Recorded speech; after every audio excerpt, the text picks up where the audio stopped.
When you marry for money, you earn every penny. So the saying goes. You look beautiful in this light, darling.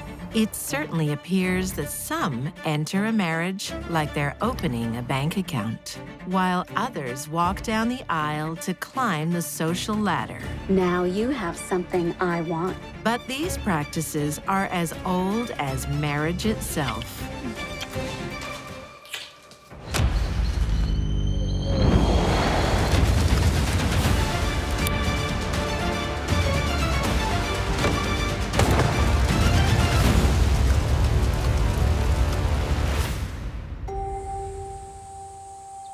It's a tradition embraced in Southern California by Lucille Miller in 1964.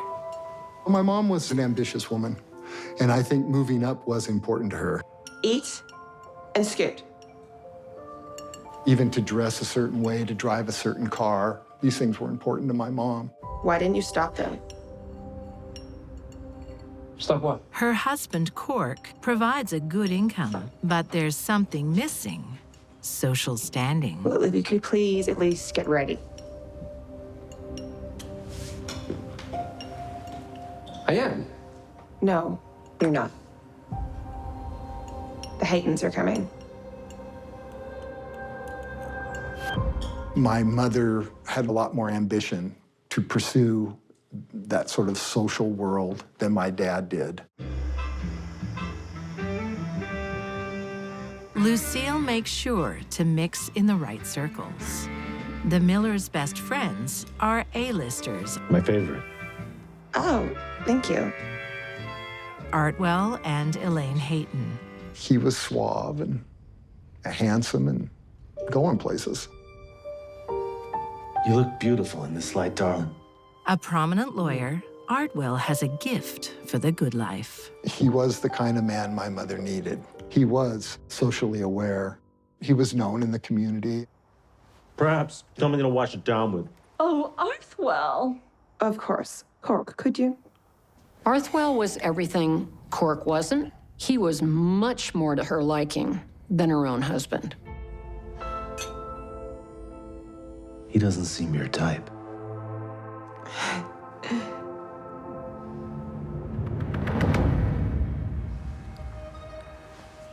It's not long before wandering eyes become wandering bodies.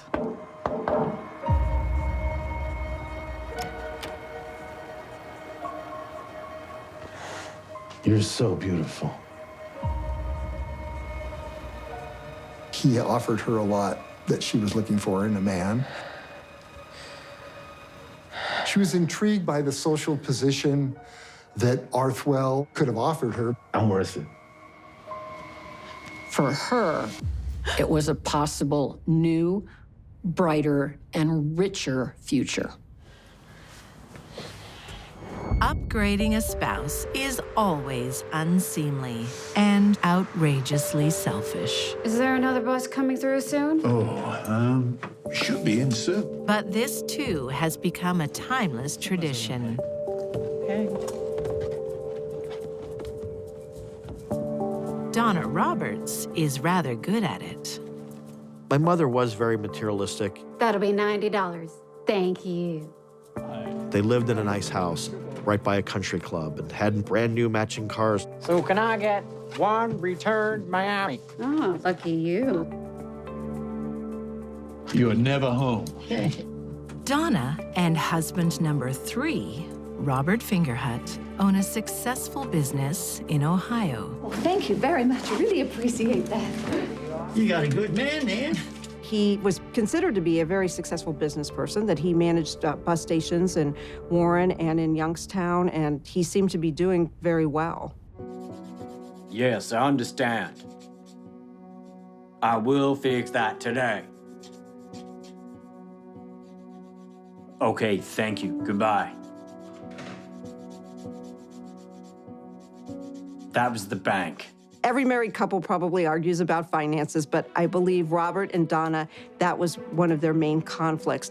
I will not be told what I can and can't do. She was still at it. Michael.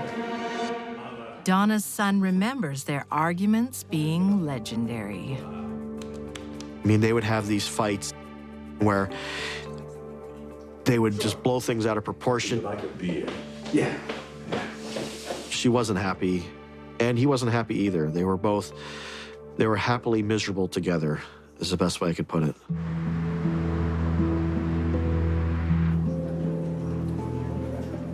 In 2000, middle-class, middle-aged Donna is ready to move on. Here's a guy half her age giving her attention. She honestly was loving the attention. Excuse me. Yes, ma'am. Sit down. She wants an upgrade to a younger model, 29-year-old Nate Jackson. What woman who's way past in her upper years wouldn't appreciate that type of attention? Now you have something I want. Yeah. She saw youth. He was charming, polite, very nice. It was something that she embraced.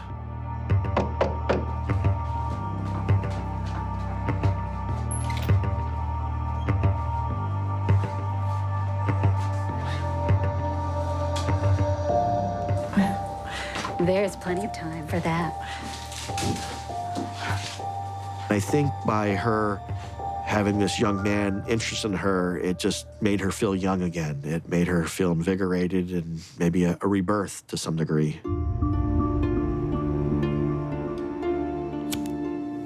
For Nate, Donna is like a lottery ticket that could pay out handsomely. That was the most fun I've had in years. Yeah, that was good for me too. He felt that Donna was somebody that was going to help support him, take care of him, and she told him that. Robert's a bore. Why don't you just leave him? That'd be too easy.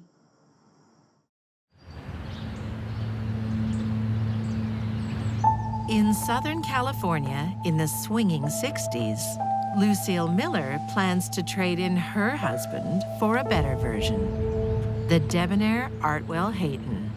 Hey, guys. You're pretty good. He's warm and gracious and hi, Ronnie, and is your mom home? But I didn't understand what an affair was at that time of my life.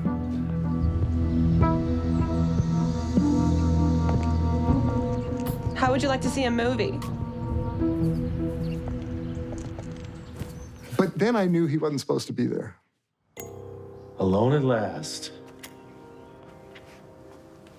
Well, not really. You're still with Elaine. Yup. And I always will be, so take it or leave it. Despite Artwell's resistance, Lucille seems convinced that one day she'll have him for herself. Along with the status and excitement he'll bring. She saw him as the way out. And she wasn't going to let that go. Then a very interesting thing happened for Lucille. On April 24th, 1964, Elaine Hayton, the woman standing in the way of Lucille's happiness, is suddenly out of the picture. Elaine's daughter discovered her in the morning. They thought it was an allergic reaction to something. And with Elaine's untimely death, Artwell is free to marry Lucille.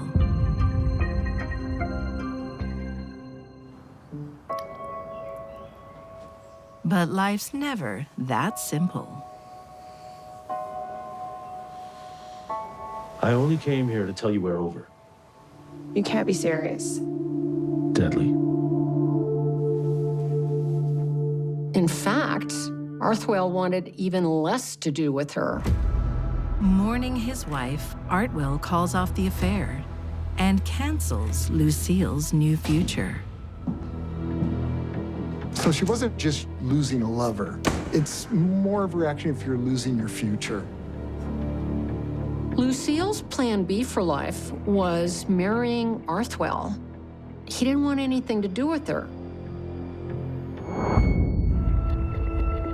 Lucille's plan is in tatters. But things are looking better for 57-year-old Donna Roberts. She has bewitched her young lover, who turns out to have a troubled past.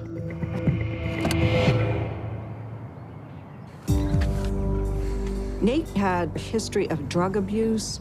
He was shot 3 or 4 times during his young life, and he just didn't ever seem to have a very good family structure or a lot of support. It's really hard to comprehend sometimes that they paired up together somehow. But Donna sees a future with him until the law steps in.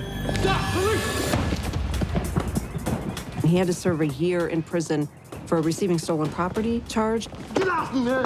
Get off me!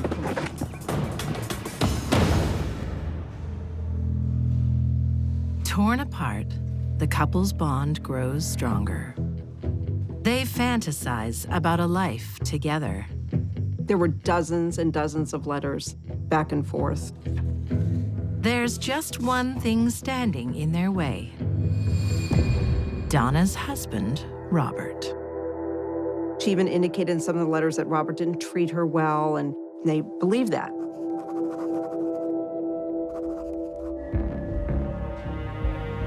The day Nate gets out, his lover is waiting on the other side. He believes in his mind that him and Donna were going to have this wonderful relationship and he would never want for anything again. Donna may want a young husband, but she plans to keep her old bank balance. Donna would have a nice financial nest egg if something happens to Robert. There's nothing like life insurance to focus the mind of a devious spouse.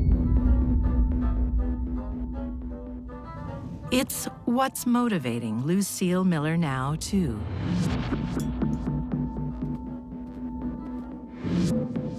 Would you like a hot chocolate? If her ex-lover won't deliver a better life, perhaps some cold, hard cash will.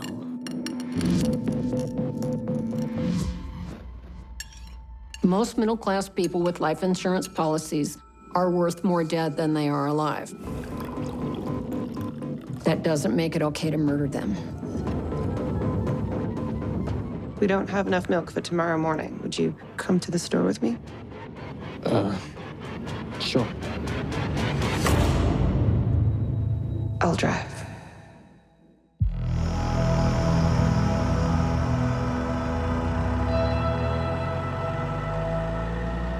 Murder is exactly what Lucille has in mind, with some barbiturates and a simulated car accident. She was on a dark, lonely, out-of-the-way country road. It's just orange groves and little tiny streets.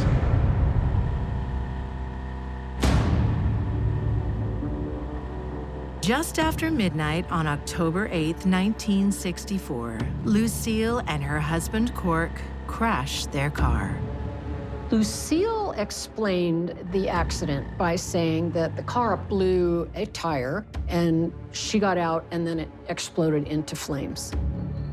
This thing is out of control, or which in her words was just instant. She'd been watching a little bit too much television.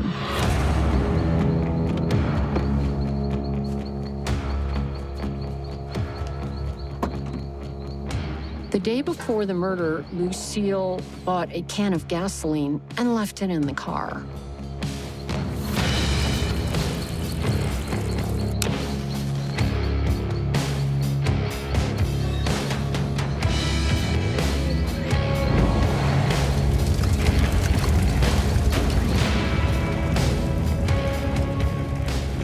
Lucille watched her husband, the father of her 3 children, burn to death.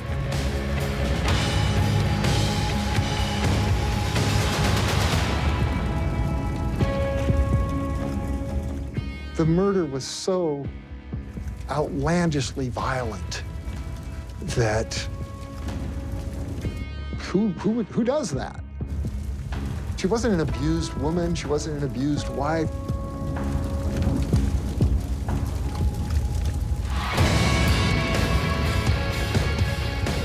Lucille can't trade up to a new husband, so she trades in her old husband for cash.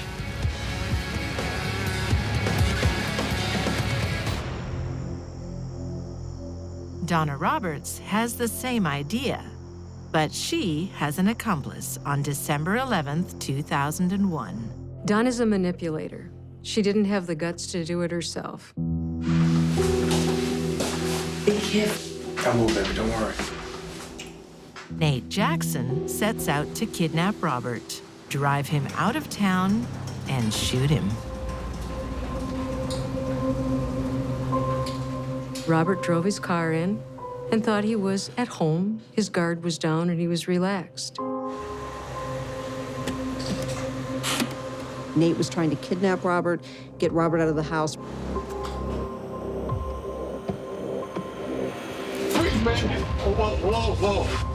But Robert is no pushover. He puts up a struggle. So Nate turns to Plan B. Nate decides that he's got to use the firearm. He fires once. Nate fires again.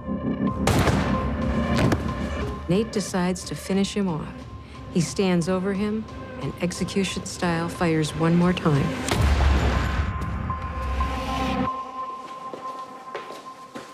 Nothing has gone to plan, so Nate has to improvise. He steals Robert's car. To perhaps make this look like a robbery gone wrong.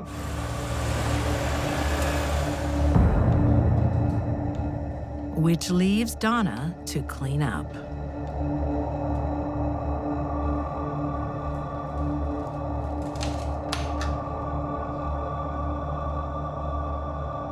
Please, help me. There's something wrong with my husband. He's bleeding from the face. Please, hurry.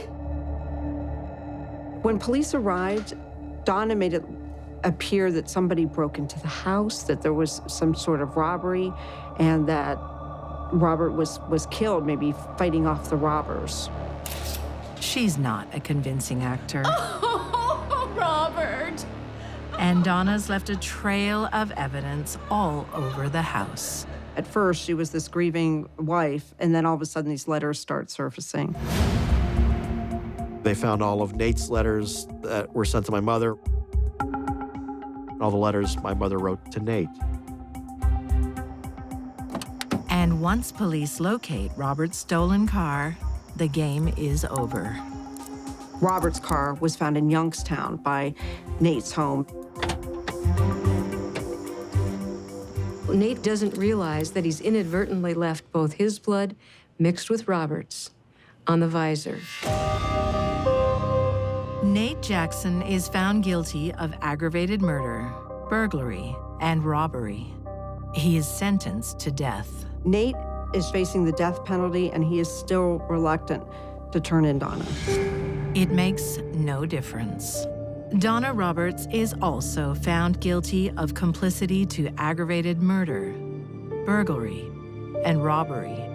She asks for the death penalty and gets her wish.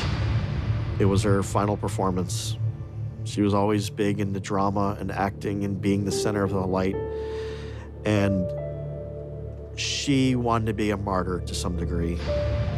Donna leaves a trail of confusion and sadness in her wake, for no one more so than her son, Michael. The businesses were in her name. The house was in her name. She could have just walked away. She could have upped and moved away one day and went to Montana or something and had everything. But that's not what she did. And that's always stuck out of my mind over the years that, what if she would have just walked away? Divorce is so much easier than murder. But apparently not for people like Donna and Nate. And not for Lucille Miller. She's staged an elaborate car accident. But unfortunately for her, forensic evidence shows her dead husband is full of sedatives. You have the right to remain silent. You have to believe me. The tire blew. I lost control.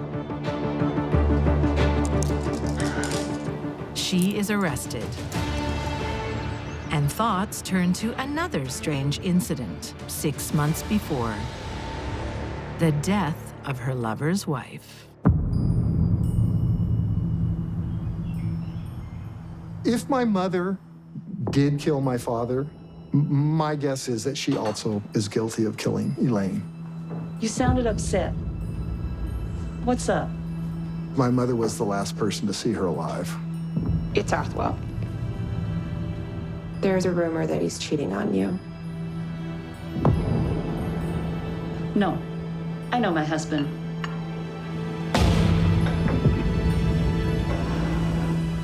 You should believe him. Stop. I don't want to hear another word. A large quantity of barbiturates are found in Elaine's body, the same drug Lucille used to sedate Cork. Let's get you to bed. If she did one, she probably did the other. Now it would be almost circumstantially ridiculous for it not to happen that way. Lucille Miller is sentenced to life in prison for her husband's murder, so the police don't pursue the Elaine Hayton case. But with good behavior, Lucille serves only 7 years. There's always this little part of me that wants to hang on to her being innocent. Partly because I liked her. But if I try to be objective about it, it seems to me that she was guilty. Lucille wanted someone better than the man she married. That yearning takes a terrible toll on those she loved and on herself. Mom, I need to know. Did you kill Dad? If my mother did this, she took it to the grave with her. She never slipped. She never confessed. How dare you even ask me that question? She was put out, I'm not sure angry is the right word, but surprised. Lucille dies of cancer, age 56.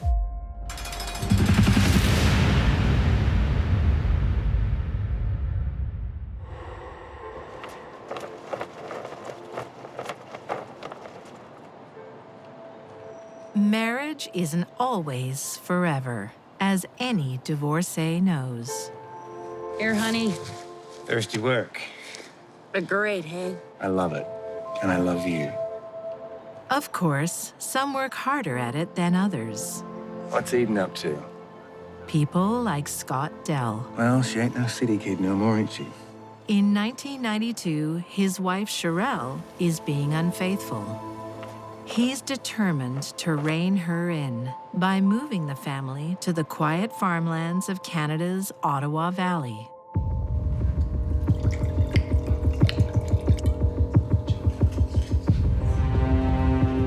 Sherelle was a very vivacious person. She was a very attractive person. She was obviously a person that was able to make people fall in love with her. She had something that was an appeal about her. The 33-year-old has been skipping between partners like a butterfly, while Scott keeps the family together. That's my favorite story. Scott was a very nurturing parent for his 3 children and seems to have been a very kind individual. Can you guess what Elmo's thinking about? Food. Food. Kind enough to overlook Sherelle's betrayals. Hey, I was hoping you'd come over. I was hoping you'd invite me. Scott forgave Sherelle numerous indiscretions. Even in their early years of marriage, she had an affair.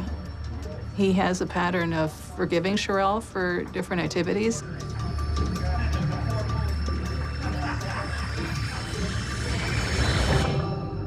Scott's hope that a quiet country life will stop Sherelle's cheating is sadly mistaken. She still finds a new lover, this time a woman, 37-year-old Nancy Fillmore.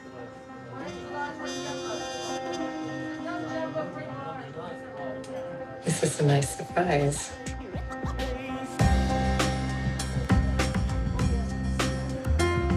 Nancy Fillmore is actually an interesting person. She had a master's in social work, so she was a very intelligent woman.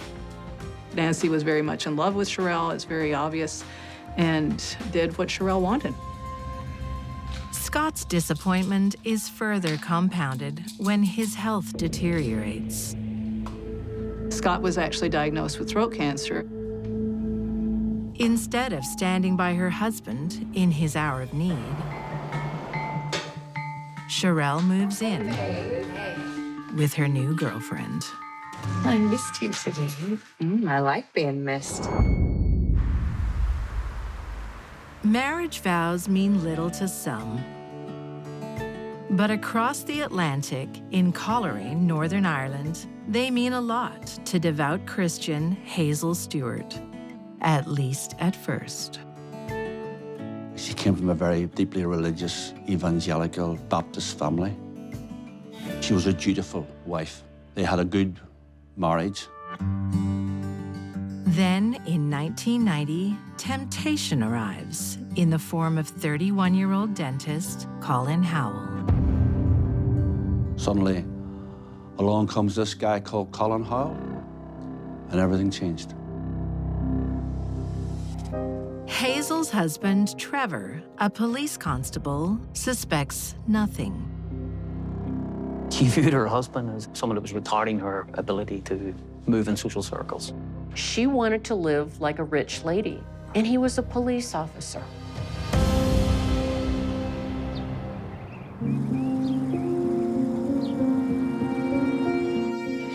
Ambitious Hazel finds innocent ways to catch up with the wealthy dentist. All right, I'm going to be off. Okay, bye. All right. All right. Sure. Not so much. I was pressure left-handed, but this. Colin Howell led a double life. He was a lay preacher in his Baptist church where Hazel went to. He was outwardly respectable, family man, but he was sexually voracious. He was a walking contradiction, and as they say in Ulster, they say, the bigger the Bible, the bigger the hypocrite. They keep their affair secret for a year. Then their luck runs out. They were seen by another church member in the park. What's going on here? And were confronted. Please, let me explain. Explain it to the pastor. Why are you doing this? You know this is a married lady, and Baptists don't behave like this. And everyone assumed the affair would stop. But their sexual chemistry doesn't evaporate.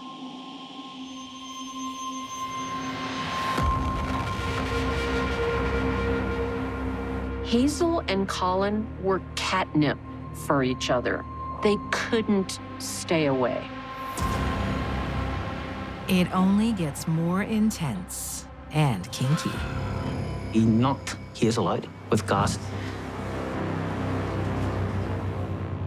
And he had sex while she was unconscious. That's the kind of character he was, you know. Can I help you? No, Pastor. No one can.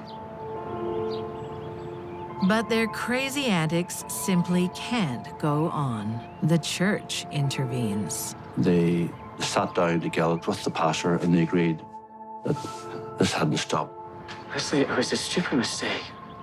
But obviously, it had an enormous impact on both families. I want to help you both work through this. It really was a difficult time for the two families. I'm having your baby. Colin's pregnant wife, Leslie, finds it hard to cope. She was really, really depressed, I'll make it up to you. Don't. and she was heartbroken. Hazel's husband, Trevor, puts on a brave face. We have our ups and downs. Although Trevor was deeply, deeply unhappy with his wife, There's just no excitement. he definitely was prepared to give it a second chance. But there will be no second chances. On May 19th, 1991, both betrayed spouses appear to end their lives in a suicide pact. When the couple were found in the car, the Royal Ulster Constabulary's line very firmly from early on was this was a tragedy. It was a suicide, double suicide.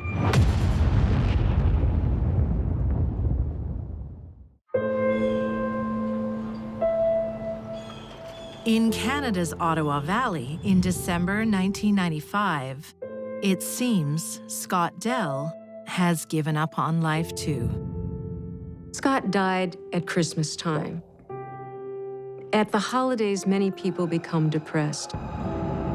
And with the history of throat cancer, with the fact that it was the holidays, most people accepted the fact that he had probably committed suicide.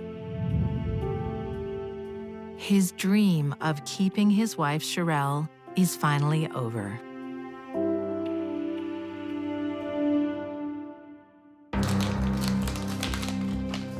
It's heartbreaking for everyone. Yeah. He just doesn't know when to quit. If it were true. Scott did not die of throat cancer nor suicide. He died of antifreeze. It's a chemical called ethylene glycol that is actually odorless and tasteless. It has a kind of a fluorescent green color.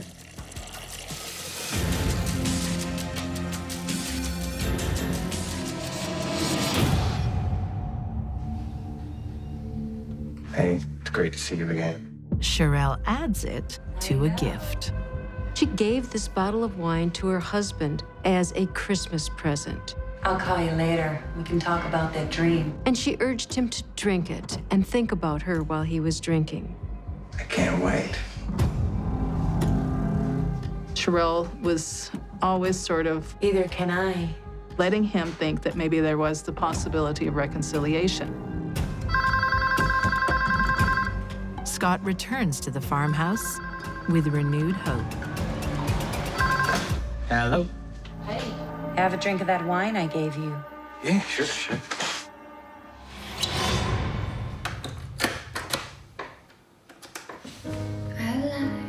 It's good, isn't it? It's great. Sherelle encourages him to keep drinking. Kept talking until about 4 o'clock in the morning. His angel is doing the devil's work.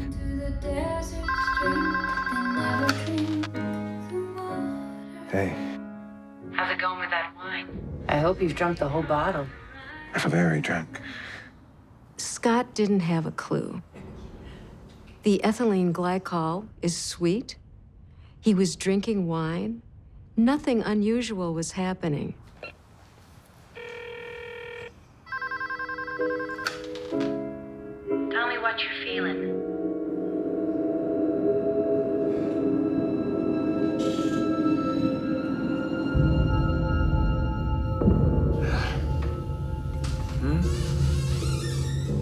I'll call you back later.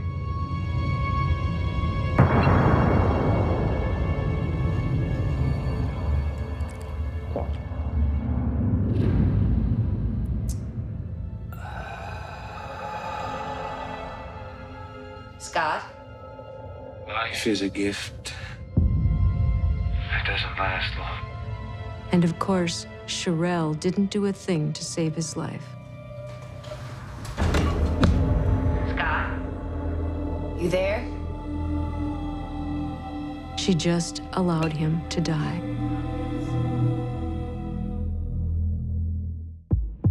Sherelle's deception, staging the suicide of her loved one, is not an original idea, of course. In fact, it's exactly the same idea Colin Howell has 4 years earlier in Northern Ireland. What if we get caught? Although police are convinced Trevor Buchanan and Leslie Howell take their own lives in grief, there are other hands at work. And he said to her, you know, I have an idea. Why don't we kill Trevor and Leslie, and we can be together? Divorce, in the eyes of God, is a perpetual sin that will exist until the day they die, and they'll never get into the kingdom of heaven. But murder, that was okay. On May 18th, 1991, they're ready. Colin decides to kill his wife first. Leslie's fast asleep. The children are fast asleep in their room. The plan is to gas Leslie so she stays asleep forever. He connects the hose pipe to the exhaust, turns the ignition, and suddenly Leslie wakes up and she realizes something terrible is happening to her. Howell jumps on top of her, straddles her, pushes down hard on her, keeps it there.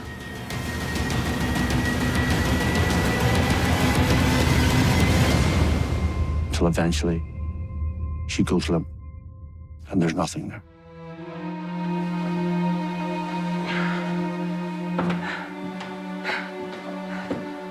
He then dresses his wife. She's in a dressing gown with leggings, top, shoes. Carries her body outside, puts it into the back of the car, boot of the car.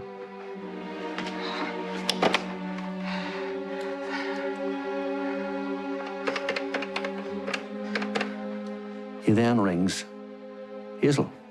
All right, I'll be there soon. And he says, I'm on my way. A few streets away, Help you sleep. Hazel helps her husband Trevor prepare for bed. Thank you. All right. She gives him a large dose of sleeping pills.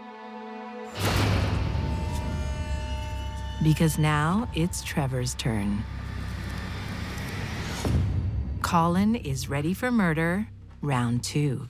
He does the exact same thing. He runs the hose through the house, switches the ignition on, and waits for the fumes to start emit from the other end of the hose. Just like Leslie, the fumes arouse Trevor. Hold on. Don't ask me. He jumps on top of him and he sticks the hose into Trevor's mouth. And she can hear all this. She can hear her husband fighting for his life. But she says nothing. She says absolutely nothing. In one night, 2 loving parents are taken away in the prime of their lives. 2 people who had the hots for each other not only felt okay with murder, but they took the parents away of 6 young children. What a horrible legacy.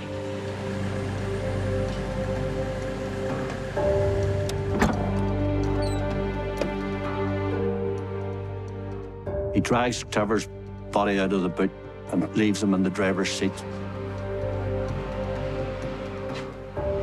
In an abandoned garage belonging to Leslie's late father, Colin sets the scene. He'd taken some photographs, happy family photographs, places the photographs around his wife's body. Leslie liked listening to music. And he puts the headset on her ears, and he pushes the play button. A hosepipe finishes the illusion.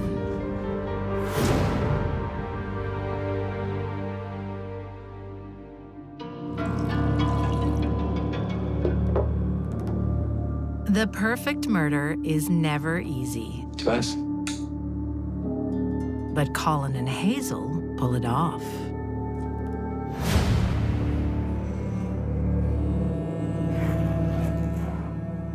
As a result, 2 people that killed 2 other people got away with it.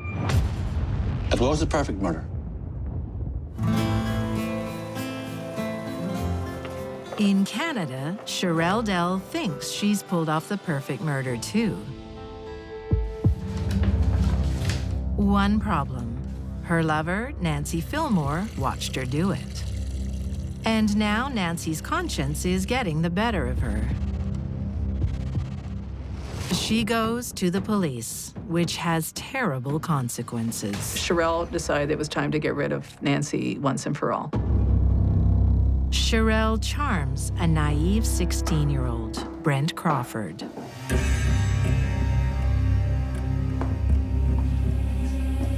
Brent's parents were divorced, and Brent was having a hard time dealing with the divorce. He was feeling a bit alone in the world. He was looking maybe for some attention, and Sherelle became that someone. I like bad boys, Brent. I could be bad. It's easy for Sherelle to convince the love-struck teen to do her dirty work. Sherelle did have the ability to find people that she felt like she could sort of possibly put under her spell. Brent was going to break into Nancy's apartment. Off you go, bad boy. And he was going to slit her throat with a knife. But that night, before Brent arrives, Nancy has been drinking. And it appeared that Nancy had drunk so much alcohol that she had passed out. In other words, she was unconscious. Brent changes his plan. He's going to burn the place down instead. She was still breathing. She could have breathed in 5 or 10 breaths, and her carbon monoxide level would have been high enough to cause her death. Within the span of less than 2 years, 2 of the people who had been Sherelle's lovers were dead. It's too much of a coincidence.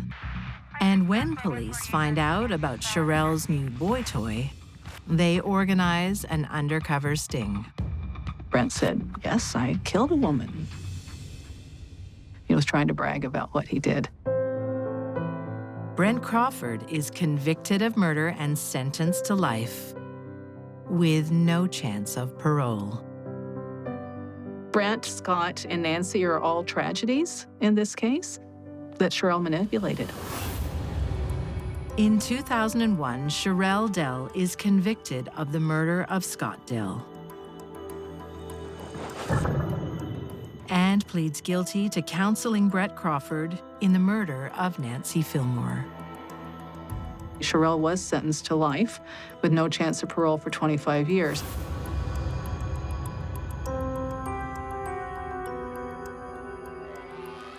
It had all these sensational elements. There was the lesbian affair, there was the antifreeze poisoning. Just unbelievable. I mean, it is the kind of a thing that you would read in a crime fiction novel. It takes 2 years and another life for justice to catch up with Sherelle Dell. For Hazel and Colin, it seems their path is clear. They are free to start a new family together, if only. What do you think's going to happen to a relationship where you're sleeping next to someone that you know is capable of murdering their partner? You're next? It lasted for, what, 5 years? Never worked out. All the deceit, the betrayal, and the cruelty comes to nothing. Their love can't conquer their guilt, at least not Colin's. They both remarry and might have continued merrily along. But for the day Colin meets with church elders and confesses after 18 years. Killed my wife first. And the whole plot came to the fore, that this was murder, fiendishly plotted murder. Hazel didn't go down so easily.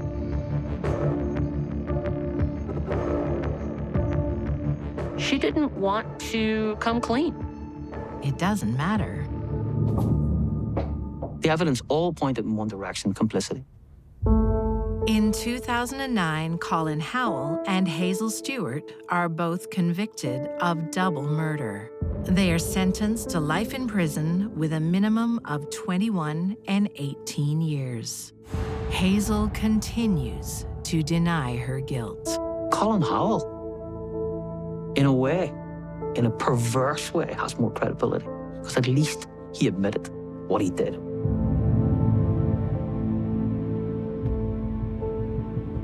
Hazel and Colin had pulled off the perfect murders. But in the end, that didn't set them free. Instead, it locked them in a cage of guilt, for which there was only one key: atonement. This case is unlike any I have seen in my entire career. This case is of biblical proportions.